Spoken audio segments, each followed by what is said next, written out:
Bismillahirrahmanirrahim.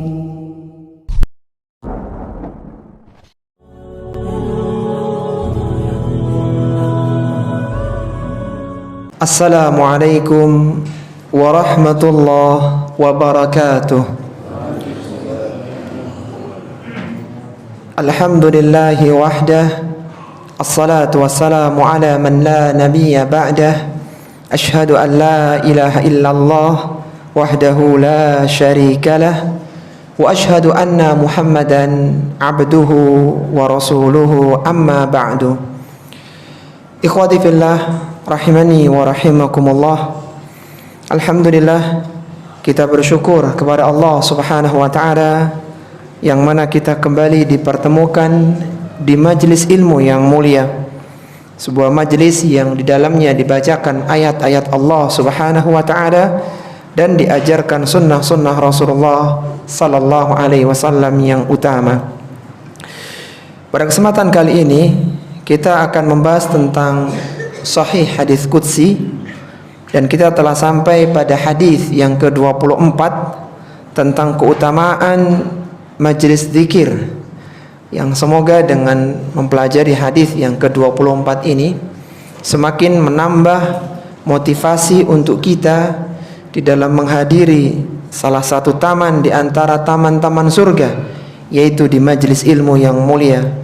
Karena seorang yang hadir di majlis ilmu akan mendapatkan banyak keutamaan sebagaimana akan disebutkan dalam hadis yang akan kita bacakan. Hadis yang ke-24 diriwayatkan dari sahabat yang mulia Abu Hurairah radhiyallahu taala anhu.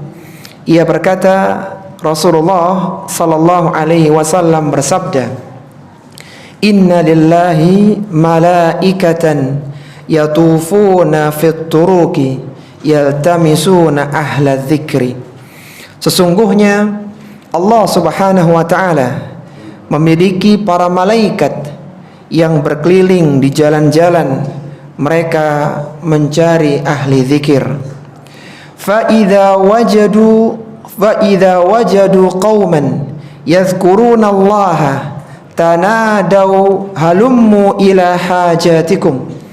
Ketika malaikat itu menemukan kaum yang berzikir kepada Allah Subhanahu wa taala, jadi memang malaikat ini sedang mencari orang-orang yang sedang berzikir, dan mereka mendapatkan kaum yang berzikir, maka mereka mengatakan, tanadau halummu ila hajatikum. Kemarilah menuju sesuatu yang kalian cari, yang kalian perlukan. Qala fayahuffunahum bi ajnihatihim ila samai. Maka malaikat itu mengelilingi orang-orang ahli zikir dengan sayap-sayap mereka hingga ke langit dunia. Qala fayas'aluhum rabbuhum wa huwa a'lamu minhum. Setelah selesai, malaikat itu menghadap kepada Allah Subhanahu wa ta'ala, dan Allah Subhanahu wa ta'ala menanyakan tentang ahlu zikir itu, padahal Allah lebih tahu tentang kondisi mereka. Apa yang Allah tanyakan kepada para malaikat? Ma yaqulu ibadi. Apa yang dikatakan oleh para hambaku dalam zikir mereka? Qala yaqulun. Mereka mengatakan, yusabbihunak. Mereka menyucikanmu ya Allah. Wa yukabbirunak. Mereka mengagungkanmu, mereka bertakbir. Wa yahmadunak. Mereka memujimu. Wa yumajjidunak. Dan mereka memuliakanmu atau mengagungkanmu. Qala fayaqulu hal ra'auni. Allah bertanya, apakah mereka pernah melihatku? Qala fayaqulun la wallahi. Kata para malaikat, tidak, mereka tidak pernah melihatmu ya Allah. Ma ra'auka. Mereka tidak pernah melihatmu. Qala fayaqulu wa kaifa law ra'auni. Bagaimana kiranya kalau mereka itu diberikan kesempatan untuk melihatku, kata Allah. Qala yaqulun. Para malaikat menjawab, law ra'auka kanu ashadda laka ibadatan wa ashadda laka tamjidan wa tahmidan wa aktsara laka tasbihan. Seandainya mereka itu pernah melihatmu meskipun hanya sekali, niscaya mereka akan lebih bersemangat dalam beribadah. Mereka akan lebih bersemangat dalam memujimu, mengagungkanmu, dan lebih banyak dalam mensucikanmu. Qala yaqulu, maka Allah Subhanahu wa taala kembali bertanya kepada para malaikat itu, fama yas'aluni, apa yang mereka minta dariku? Qala yas'alunakal jannah, mereka minta kepadamu untuk dimasukkan ke dalam surga. Qala yaqulu wa hal ra'auha, apakah mereka ini pernah melihat surga sehingga mereka minta dimasukkan ke dalam surga? Qala yaqulun, malaikat mengatakan, la wallahi ya Rabbi, tidak demi Allah, demi Rabbku, ma ra'auha, mereka tidak pernah melihat surga sama sekali. Qala yaqulu wa kaifa law annahum ra'auha, Allah bertanya, bagaimana kiranya kalau mereka ini pernah melihat surga meskipun hanya sekali?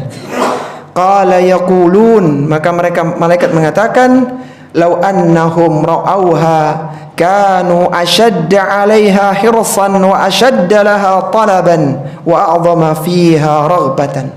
Seandainya mereka pernah melihat surga, maka mereka akan lebih bersemangat di dalam mencarinya.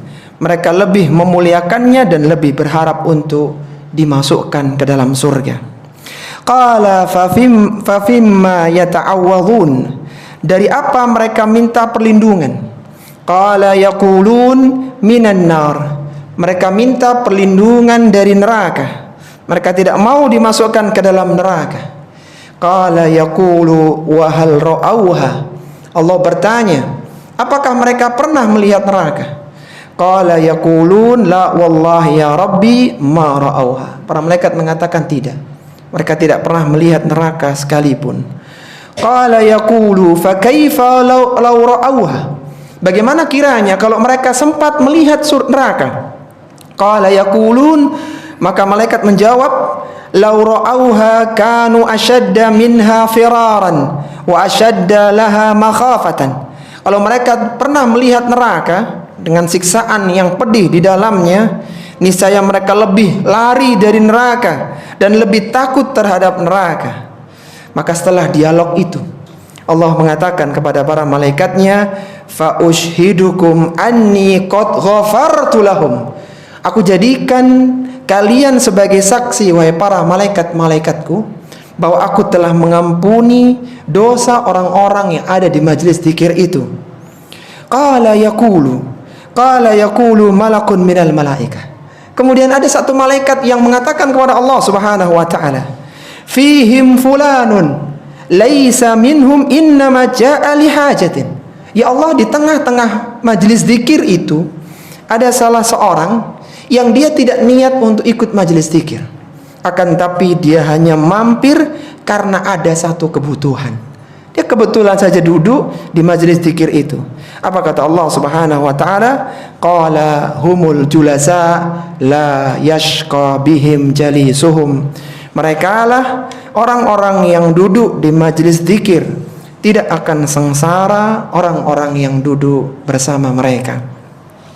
Hadis ini adalah hadis yang muttafaqun alaih, yang disepakati kesahihannya oleh Imam Bukhari dan Imam Muslim. Hadis ini diriwayatkan oleh Imam Bukhari nomor 6408 dan lafaz ini milik Bukhari, dan diriwayatkan oleh Imam Muslim dalam sahihnya nomor 2689. Dari hadis yang mulia ini, para jemaah rahimani wa rahimakumullah, terambillah 8 faidah yang sangat luar biasa, yang semoga menjadikan kita lebih semangat dalam belajar ilmu agama. Pelajaran yang pertama adalah terdapat malaikat yang bertugas khusus untuk mencari majelis zikir.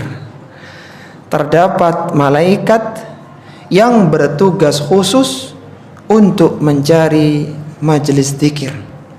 Terdapat malaikat yang bertugas khusus untuk mencari majelis zikir. Sebagaimana disebutkan di awal hadis, inna lillahi malaikatan yatufuna fit turuqi yaltamisuna ahla dzikri.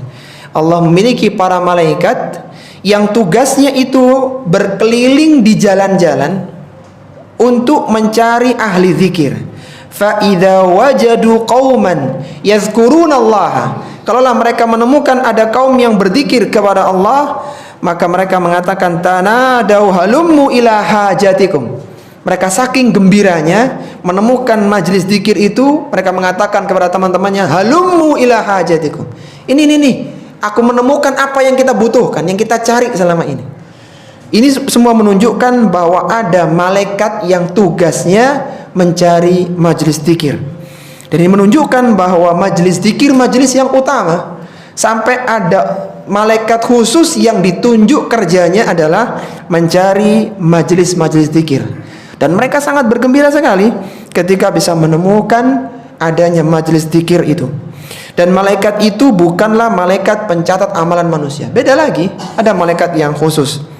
Sebagaimana Rasulullah sallallahu alaihi wasallam bersabda, "Inna lillahi malaikatan sayyahina fil ardi fadlan an kuttabin nasi." Sesungguhnya Allah Subhanahu wa taala memiliki para malaikat yang berkeliling di muka bumi ini selain malaikat pencatat amalan manusia. Jadi memang khusus, karena kita tahu ya malaikat jumlahnya sangat banyak sekali. Di Baitul Ma'mur, sebuah tempat yang kata para ulama itu lurus dengan Ka'bah yang ada di langit. Di sana itu ada 70.000 malaikat yang ada di dalamnya. Ketika malaikat itu keluar dari Baitul Ma'mur, maka tidak akan kembali ke Baitul Ma'mur selama-lamanya. Dan setiap hari penuh di Baitul Ma'mur itu. Sebagaimana Ka'bah setiap hari dikunjungi oleh kaum muslimin dengan tawaf, dengan umrah, maka di Baitul Ma'mur itu ada malaikat yang datang ke sana. Dan jumlahnya sangat banyak sehingga tidak pernah sepi dari 70.000 malaikat. Dari jumlah yang banyak itu ada malaikat yang Allah tugaskan khusus untuk mencari majlis zikir. Ini menunjukkan keutamaan majlis zikir yang akan kita sebutkan bagaimana kriteria-kriterianya. Kemudian yang kedua, pelajaran yang bisa diambil adalah malaikat memiliki sayap. Malaikat memiliki sayap. Malaikat memiliki sayap. Sebagaimana disebutkan dalam hadis tadi, qala fayahuffunahum bi ajnihatihim. Ketika mereka menemukan majlis zikir, maka mereka mengelilinginya dengan sayap-sayap mereka. Jadi mereka mengelilingi malaikat, mereka mengelilingi orang-orang yang ada di majlis zikir itu dengan sayap-sayapnya. Maka ini menunjukkan bahwa wujud asli malaikat itu punya sayap. Ada yang sayapnya 22, 33 dan 44 sehingga mereka bisa terbang dengan kecepatan yang tinggi. Sebagaimana Allah Subhanahu wa taala firmankan dalam surat Al-Fatir di ayat yang pertama, alhamdulillahi fatiris samawati wal ardi ja'ilil malaikati rusulan. Segala puji bagi Allah Subhanahu wa taala, pencipta langit dan bumi, yang menjadikan para malaikat sebagai utusan, uli ajnihatin mathna wa thulatha wa ruba. Yang malaikat itu masing-masing punya sayap. Ada yang matna, yang dua sayapnya, kiri dua, kanan dua. Ada yang thulatha, ada yang tiga-tiga, waruba, dan ada yang sayapnya 4-4. Yazidu fil khalqi ma yasha, innallaha ala kulli syai'in qadir. Allah menambahkan pada penciptaannya yang dikehendakinya, dan Allah Maha Kuasa lagi atas segala sesuatu. Dan ini menunjukkan bahwa malaikat itu ada fisiknya. Karena sebagian orang berpendapat malaikat itu keinginan kebaikan, sebagaimana syaitan keinginan keburukan. Jadi malaikat itu nggak ada bentuknya, itu hanya keinginan saja. Yang benar, keinginan itu ada dan malaikat itu ada. Malaikat itu ada bentuknya, cuman tidak bisa semua orang bisa melihatnya. Dan malaikat bentuk aslinya dengan bersayap. Malaikat yang paling utama di antara para malaikat-malaikat yang ada adalah malaikat Jibril alaihi salatu wassalam yang memiliki 600 sayap, paling banyak jumlah sayapnya. Sebagaimana diriwayatkan oleh Ibnu Mas'ud radhiyallahu taala anhu, anna an-nabiy sallallahu alaihi wasallam ra'a Jibril alaihi salam lahu 600 janahin. Nabi sallallahu alaihi wasallam melihat Jibril dalam bentuk aslinya dengan 600 sayapnya. Dan Nabi sallallahu alaihi wasallam dalam sepanjang sejarah hidupnya tidak pernah melihat Jibril dalam bentuk aslinya kecuali 2 kali saja. Yang pertama adalah ketika di Gua Hira, ketika awal-awal beliau diutus menjadi seorang nabi, yaitu Jibril datang dari arah ufuk yang sangat tinggi, kemudian masuk ke Gua Hira untuk menyampaikan wahyu Iqra bismi rabbikal ladzi khalaq sampai 5 ayat itu. Itu Jibril dalam bentuk aslinya. Kemudian datang lagi malaikat Jibril kepada Nabi dalam bentuk aslinya ketika kejadian Isra dan Mi'raj, yaitu di tahun 10 setelah kenabian. Jadi ketika beliau di Mekah, kemudian wafatlah Ibunda Khadijah radhiyallahu taala anha, wafat pula Abu Talib, sehingga Nabi bersedih. Itu disebut dengan Amul Huzni, tahun kesedihan. Maka di antara hiburan untuk Nabi SAW, beliau diajak untuk Isra Mi'raj, selain juga dalam misi menerima perintah salat. Nah, ketika itulah Nabi diberangkatkan dari Mekah ke Palestina di Baitul Maqdis. Itu yang disebut dengan Isra. Kemudian dimi'rajkan, diangkat ke langit. Nah, itu melihat Jibril dalam bentuk aslinya. Selebihnya tidak pernah melihat Jibril dalam bentuk aslinya, tapi dalam wujud sebagai manusia. Dan di dalam kisah tadi kajian tafsir tadi pagi, bahwa malaikat Jibril itu, kita tahu malaikat Jibril adalah malaikat yang paling mulia. Ada 3 malaikat yang termulia di kalangan para malaikat. Semuanya malaikat mulia, tapi ada 3 yang paling mulia. Yang pertama adalah malaikat Jibril alaihi salatu wassalam. Ini pimpinannya para malaikat, yang dipatuhi oleh para malaikat. Kemudian yang kedua malaikat Mikail, dan yang ketiga adalah malaikat Israfil. 3 malaikat ini pernah bertamu ke rumahnya Nabi Ibrahim alaihi salatu wassalam untuk memberitahu bahwa istrinya Sarah di usia 99 tahunan itu akan punya anak namanya Ishak. Dan setelah menyampaikan berita itu, maka 3 malaikat yang mulia ini berangkat ke negerinya Nabi Lut, yaitu ke kaum Lut di Sadum. Dan di situ datang, kemudian orang-orang negeri Sadum ingin melakukan tindakan kekejian, itu homoseksual. Maka setelah mereka berhasil membuka pintunya rumahnya Nabi Lut, karena mereka sudah kena mabuk syahwat sama laki-laki, maka Jibril pun akhirnya menampar mereka dengan sayapnya, sehingga butalah mata mereka. Sebenarnya Allah sebutkan dalam surat Al-Qamar yang tadi pagi kita pelajari. Jadi akhirnya buta dengan sabetan sayapnya malaikat Jibril alaihi salatu wassalam. Bahkan mereka pulang dengan meraba-raba untuk pulang kembali ke rumahnya. Dan disebutkan oleh ulama tafsir, sabetannya itu sampai menghilangkan bola matanya. Jadi kayak nggak ada lubang mata, kena sabetan malaikat Jibril alaihi salatu wassalam dengan sayapnya. Bahkan malaikat Jibril ini kalau berteriak dengan 1 kali teriakan saja, itu sudah cukup untuk mematikan kaum Tsamud. Kaum Tsamud yaitu kaumnya Nabi Salih yang minta mukjizat dengan dikeluarkannya onta betina dari batu. Bukan dari laut, bukan dari hutan, dari batu. Menurut mereka nggak akan mungkin Saleh mengeluarkan dari itu. Akhirnya keluarlah, terbelahlah batu dan keluar onta betina. Itu dibunuh oleh mereka dengan 1 sabetannya oleh Qudar bin Salif. Disembelih dengan 1 kali sabetan. Sebagaimana Qudar bin Salif itu membunuh dengan cepatnya, sampai disebutkan oleh Allah fata'ata fa'aqar. Jadi langsung dilumpuhkan dan disembelih ontanya Nabi Saleh itu dengan 1 kali sabetan.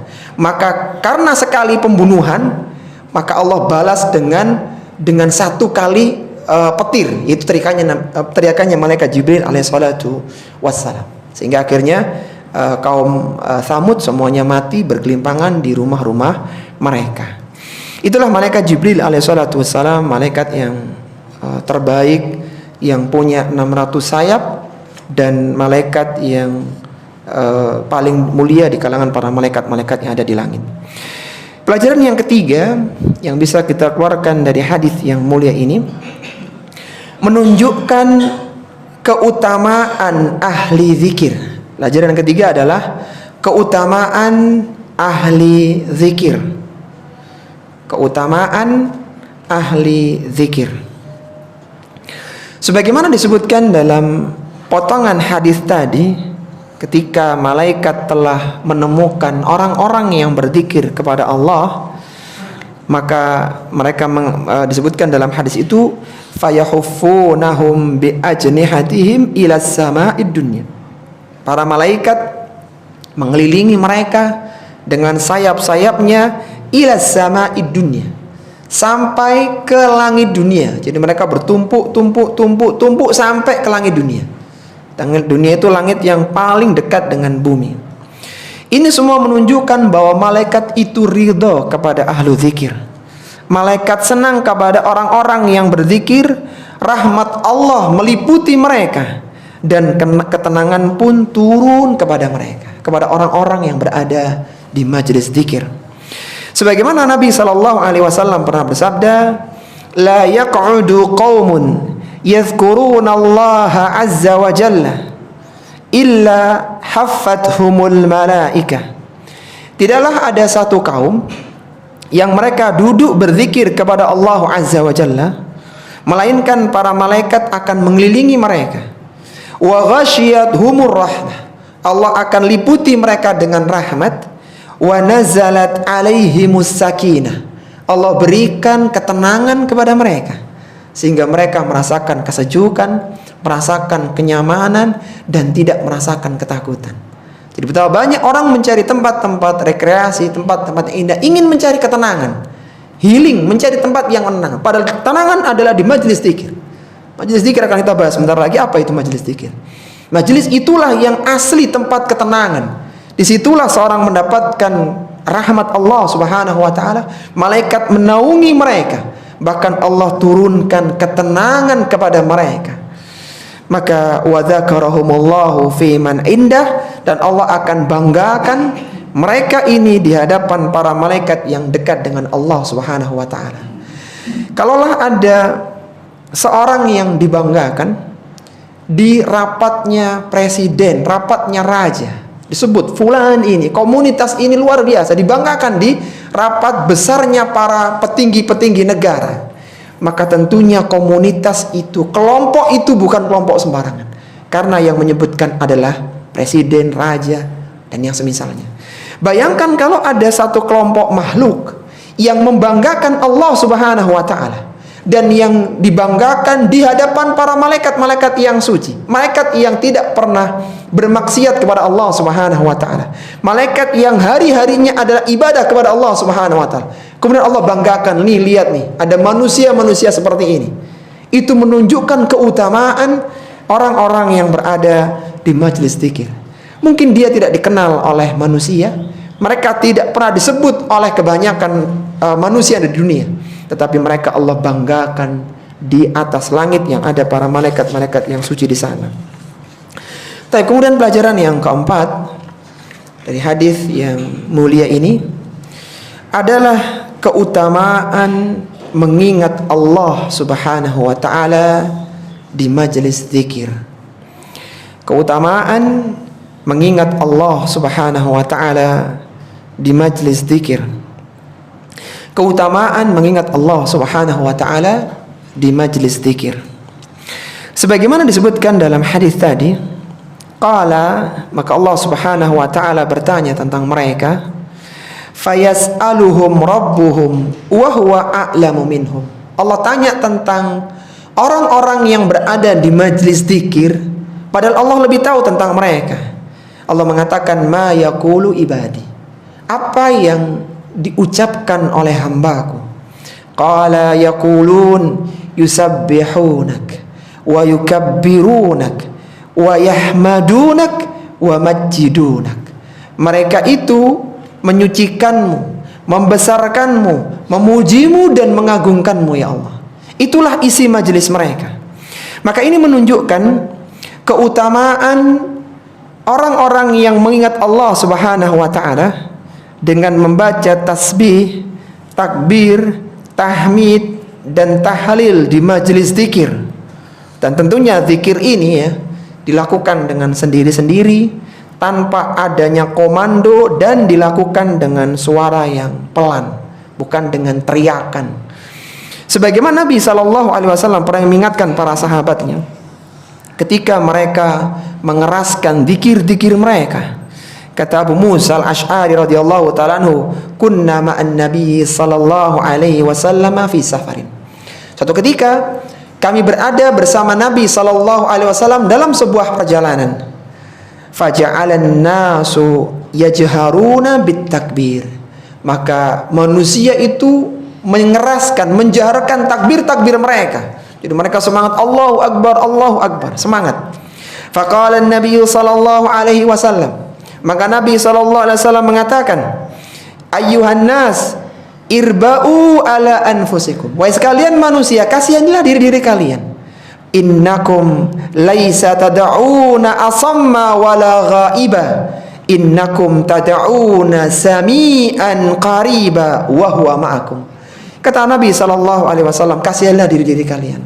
Sesungguhnya kalian ini sedang meminta, sedang memohon bukan kepada zat yang tuli dan yang jauh, akan tapi kalian sedang meminta, berzikir kepada zat yang sami'an qariba, yang dia maha mendengar dan dia dekat dengan kalian. Wa huwa ma'akum, bahkan dia bersama dengan kalian.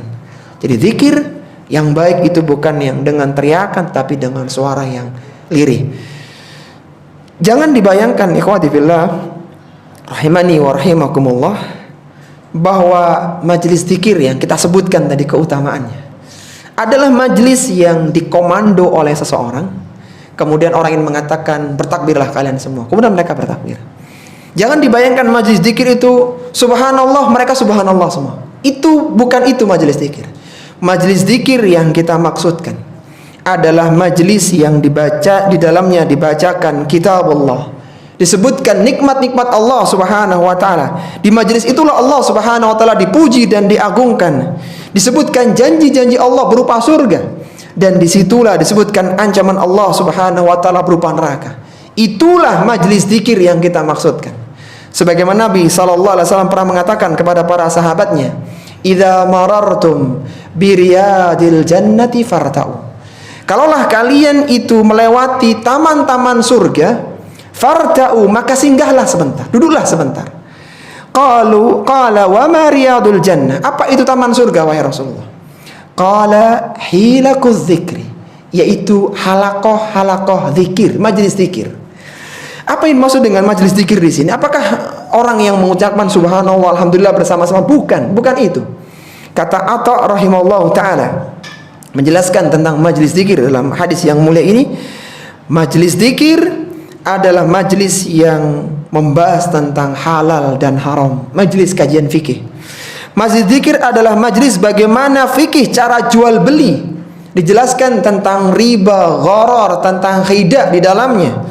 Majelis zikir adalah majelis yang membahas tentang salat, bagaimana rukun salat, sunnah salat, pembatal salat. Majelis yang di dalamnya dibahas tentang sedekah, dibahas tentang nikah, talak dan haji. Itulah majelis zikir yang kita maksudkan. Jadi majelis zikir adalah majelis ilmu, majelis seperti pada kesempatan kita kali ini. Semoga Allah Subhanahu wa taala memudahkan kita untuk hadir di majelis-majelis seperti ini, dan semoga majelis ini majelis yang diberkahi, yang Allah turunkan rahmatnya untuk kita semuanya. Kita diampuni semua dosa-dosanya, dan kita dibanggakan oleh Allah Subhanahu wa taala di tengah para malaikat-malaikatnya. Jadi majelis zikir kembali lagi adalah majelis ilmu, bukan majelis yang dimana seorang berzikir dengan dikomando. Itu tidak dikenal di zaman Nabi Shallallahu Alaihi Wasallam. Tapi majelis zikir adalah majelis ilmu, seperti majelis kita pada kesempatan kali ini dan yang misalnya. Kemudian pelajaran yang kelima yang bisa kita ambil dari hadis yang mulia ini, bahwa manusia tidak dapat melihat Allah Subhanahu wa taala di dunia. Manusia tidak dapat melihat Allah Subhanahu wa taala di dunia. Manusia tidak dapat melihat Allah Subhanahu wa taala di dunia. Sebagaimana disebutkan dalam hadis tadi, qala yaqulu hal ra'auni. Allah tanya kepada para malaikat yang telah mencari majelis zikir, majelis ilmu tadi, hal ra'auni, apakah mereka itu pernah melihatku? Fayaquluna la wallahi ma ra'auka.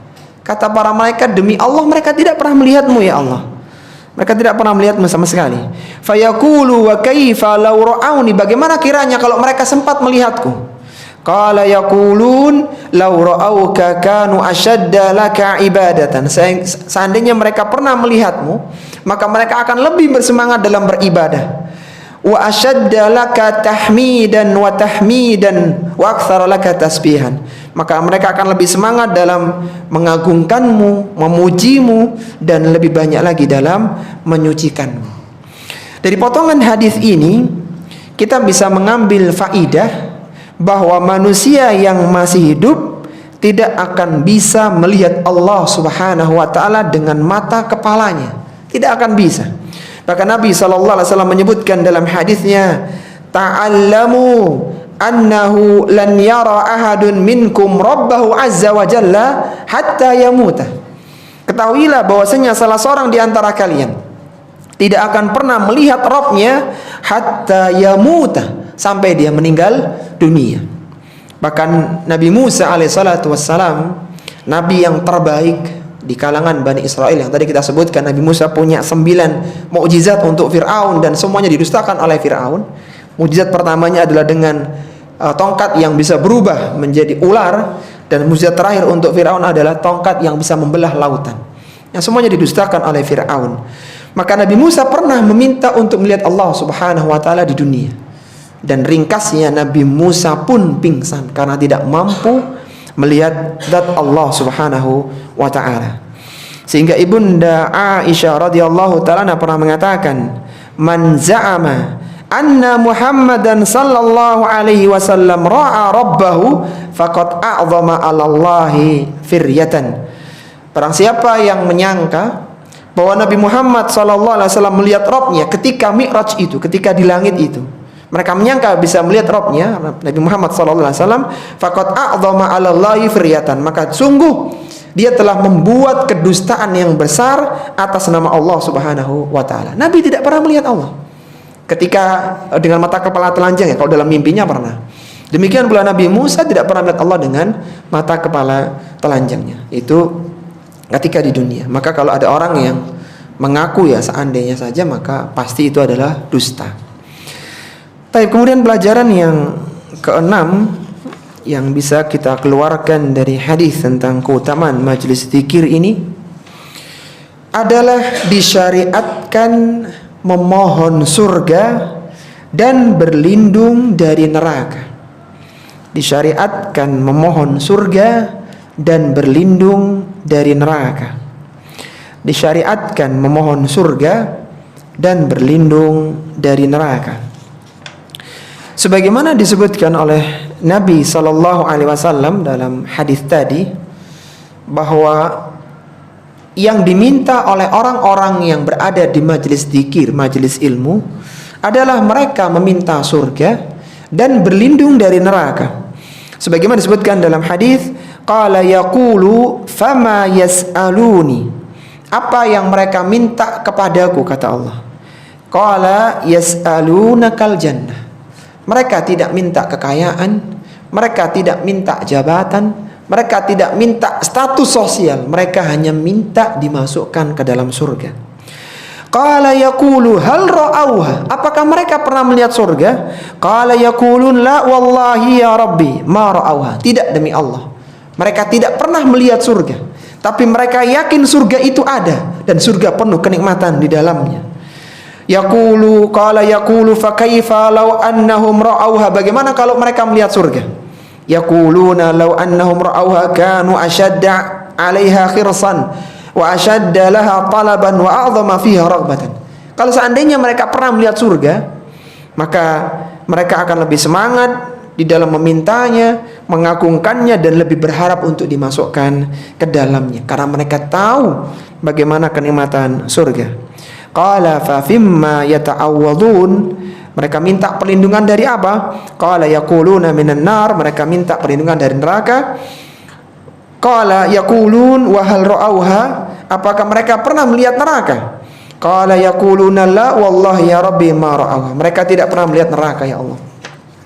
Qala fayaqulu fa kaifa law ra'auha, bagaimana kalau mereka pernah melihat neraka meskipun sekali? Qala yaquluna law ra'auha kanu ashadda minha firaran wa ashadda minha makhafatan, seandainya mereka pernah melihat neraka, maka mereka akan lari dari neraka dan mereka lebih takut untuk dimasukkan ke dalam neraka. Ini semua menunjukkan bahwa disyariatkan berdoa memohon surga dan berlindung dari neraka. Maka di antara yang diajarkan Nabi sallallahu alaihi wasallam kepada orang-orang yang beriman, hendaknya mereka menyempatkan untuk meminta surga Firdaus al-A'la, surga Firdaus yang tertinggi. Sebagaimana Nabi sallallahu alaihi wasallam bersabda, "Idza sa'altumullaha fas'aluhul firdaus." Kalaulah kalian berdoa minta kepada Allah, maka jangan lupa untuk minta surga Firdaus. Selain minta rezeki, minta kesehatan, minta kekayaan dan sebagainya, jangan lupa minta surga. Karena itu yang paling penting. Berapa lama orang di dunia? Paling 60, 70, 80, 100 tahun. Setelah itu dia meninggal. Semuanya berhenti. Tapi ketika yang diminta surga, maka selama-lamanya. Tidak ada cerita orang dikeluarkan dari surga. Ketika sudah masuk, maka dia tidak keluar dari surga selama-lamanya. Dan surga Firdaus adalah surga yang tertinggi. Fa innahu awsatul jannah wa a'lal jannah, karena dia surga yang paling tengah dan yang paling tinggi. Arahu fauqahu arsyur rahman, yang mana atapnya itu, plafonnya itu adalah arsy ar-rahman, yang makhluk yang terbesar. Wa minhu tufajjaru anharul jannah, dan dari situlah terpancar sungai-sungai surga. Jadi sungai surga itu ada 4 sungai minuman, ada yang air tawar, air susu, air madu, air khamr. Itu membentang di semua surga dan terpecah lagi di cabang-cabangnya, yang masuk ke rumah-rumahnya penghuni surga, ke istana ya, karena di sana nggak ada rumah kecil. Itu orang yang tingkatannya paling rendah saja, yang masuk surga terakhir itu mendapatkan 10 kali lipatnya dunia. Sampai dia tidak percaya, sampai dia mengatakan ketika datang ke istrinya di surga, aku adalah orang yang paling beruntung di surga ini. Padahal dia orang yang paling rendah derajatnya, karena Masya Allah mendapatkan banyak sekali. Nah kalau diurutkan ya, diurutkan terus, maka muaranya itu nanti ke surga Firdaus. Orang yang berada di surga Firdaus berada di muaranya sungai surga. Jadi seandainya kita ada taman gitu, kita penasaran ya, Masya Allah, nih airnya jernih, diturut terus, ujungnya kemana sih? Nah itu di Firdaus itu, kalau di surga itu. Jadi itulah tempat mata air yang mengalir ke semua air-air yang ada di surga. Makanya Nabi SAW merintahkan kepada kita untuk mohon kepada Allah surga 3 kali dan berlindung dari neraka 3 kali.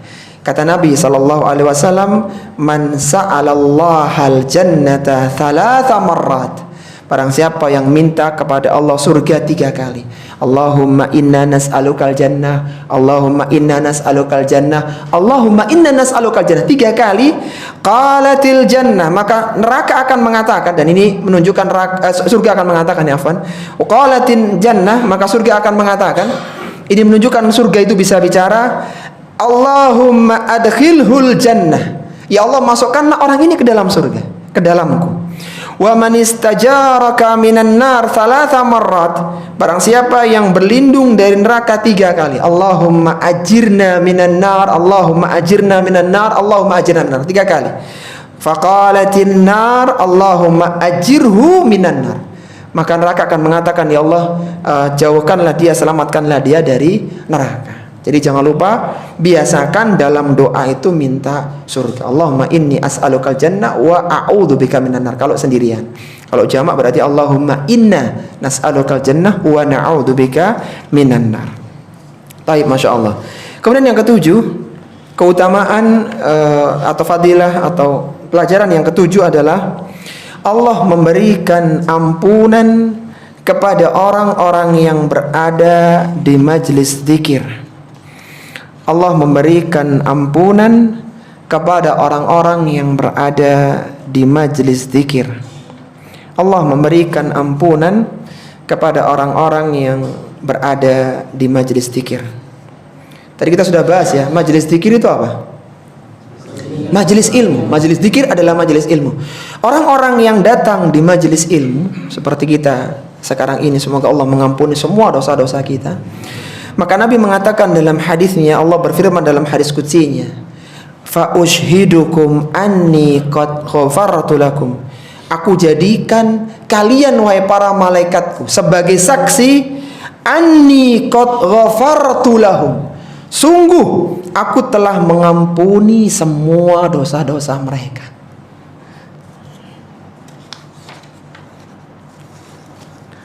Kalau seandainya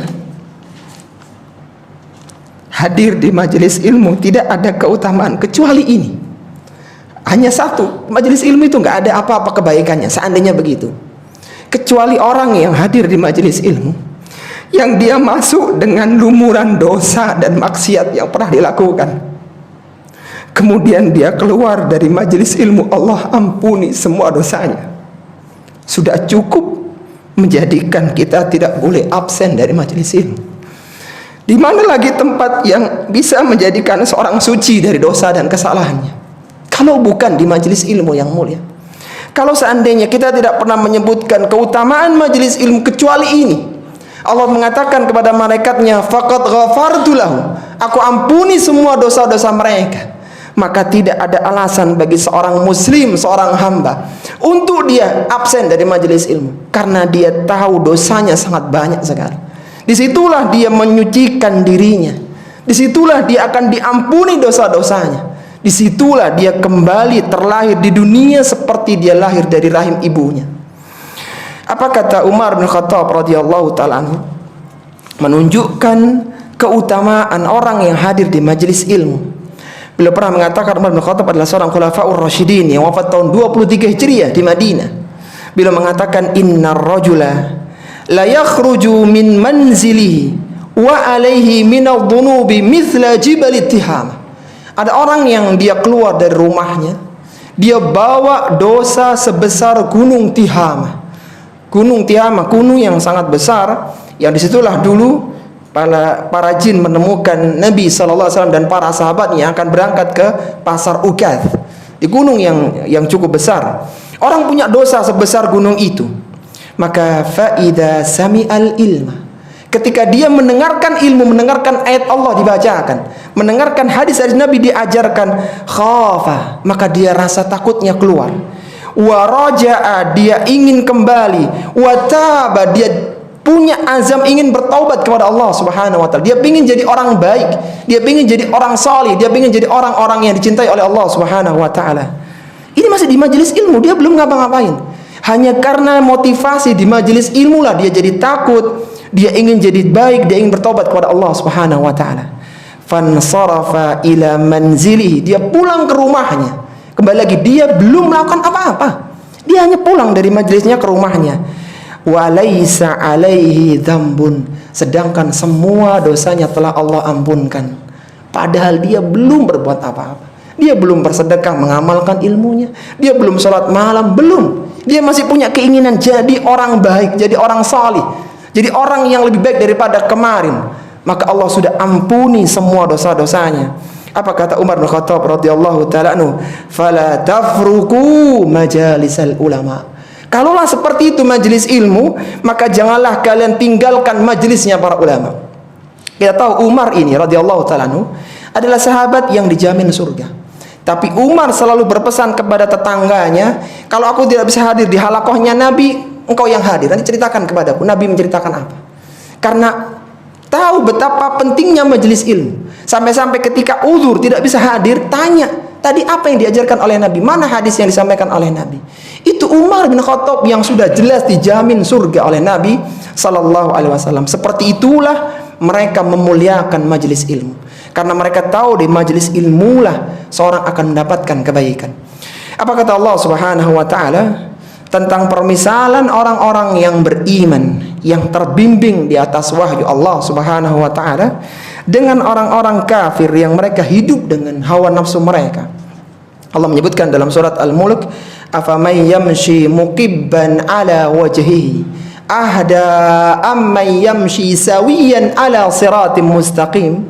Kata Allah Subhanahu wa taala, apakah orang-orang yang berjalan tegap di atas kedua kakinya itu, apakah orang-orang yang berjalan dengan wajah yang terbalik, yang wajahnya di bawah, kakinya diangkat di atas, itu lebih mendapatkan bimbingan dibandingkan dengan orang yang berjalan dengan tegap? Kata para ulama tafsir ya, ayat ini dalam surat Al-Mulk itu, ayat ini merupakan perumpamaan orang mukmin dan orang kafir di dunia dan kenyataan orang mukmin dan orang kafir pada hari kiamat. Orang mukmin itu orang yang terbimbing, mereka meletakkan kepala di atas, kaki di bawah, sehingga mereka berjalan dengan sempurna. Diatur orang mukmin itu, makannya pakai basmalah, tangan kanan diatur sedemikian rupa, dan itu mengaturnya di majelis ilmu. Sedangkan orang-orang kafir, mereka berjalan dengan hawa nafsu mereka, seenaknya mereka itu. Apakah orang yang jalan dengan seenaknya, kadang kepalanya di bawah, kakinya di atas, itu lebih mendapatkan petunjuk? Jawabannya tidak. Yang benar adalah orang-orang yang beriman karena dibimbing oleh Allah Subhanahu wa taala. Ini di dunia. Nanti pada hari kiamat, orang-orang kafir akan diseret di atas wajah-wajah mereka untuk dilemparkan ke dalam neraka. Ketika orang-orang yang beriman berjalan dengan tegap menuju sirat yang mengantarkan mereka ke surga. Jadi betapa beruntungnya seorang yang hadir di majelis ilmu karena mereka dibimbing di atas wahyu, sehingga hidupnya berjalan di atas arahan dan aturan yang benar. Antum bayangkan, kalau seandainya ada orang punya sederhananya mesin cuci begitu, dia tidak pernah baca manual booknya, aturan menggunakan mesin cuci ini. Dia masukkan ya selimut raksasanya, baju, semuanya tanpa aturan. Berapa lama umurnya ini? Nggak lama kan rusak. Tapi beda dengan orang yang tahu kapasitasnya, bagaimana airnya, kapan membersihkannya. Dia tahu aturan bagaimana menggunakan mesin cuci. Demikianlah bagaimana seorang muslim tahu aturan hidup di dunia ini dan menjelaskan aturan itu yang paling nyaman adalah di majelis ilmu. Bacakan ayat-ayat Allah Subhanahu wa taala dan dijelaskan sunnah-sunnah Rasulullah sallallahu alaihi wasallam yang utama. Tapi sebelum kita sebutkan keutamaan yang terakhir atau pelajaran yang terakhir, kita ulang dulu ya. Sudah ada 7 pelajaran yang kita keluarkan dari hadis keutamaan majelis zikir.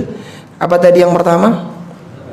Terdapat malaikat yang bertugas khusus untuk mencari majelis zikir. Yang kedua, malaikat memiliki sayap. Yang ketiga, keutamaan majelis zikir. Yang keempat, keutamaan mengingat Allah di majelis zikir. Yang kelima, manusia tidak dapat melihat Allah di dunia dengan mata kepalanya. Yang keenam, disyariatkan memohon surga dan berlindung dari neraka. Yang ketujuh, Allah Subhanahu wa taala memberikan ampunan kepada orang-orang yang berada di majelis zikir. Kemudian yang terakhir adalah keberkahan majelis zikir. Sebagaimana disebutkan di akhir hadis tadi, qala yaqulu malakun minal malaikah. Maka setelah Allah mengampuni orang-orang yang ada di majelis zikir, majelis ilmu, semoga Allah mengampuni semua dosa-dosa kita, maka ada satu malaikat yang mengatakan, fihim fulanun laisa minhum. Ini ada orang enggak masuk komunitas mereka. Mereka bukan jamaah pengajian orang itu, kelompok itu, majelis itu. Bukan, ini bukan kelompok mereka. Innama ja'a li hajatin. Dia hanya datang karena hajat. Ya kebetulan aja dia lewat, atau kebetulan dia punya bisnis dengan orang di situ, dia mampir karena nanti akan diselesaikan setelah pengajian, misalnya begitu. Intinya dia tidak niat datang di majelis ilmu, cuman kebetulan duduk begitu. Apa kata Allah Subhanahu wa taala? Humul julasa la yashqa bihim jalisuhum. Mereka lah orang-orang yang duduk di majelis ilmu tidak akan sengsara orang-orang yang duduk bersama dengan mereka.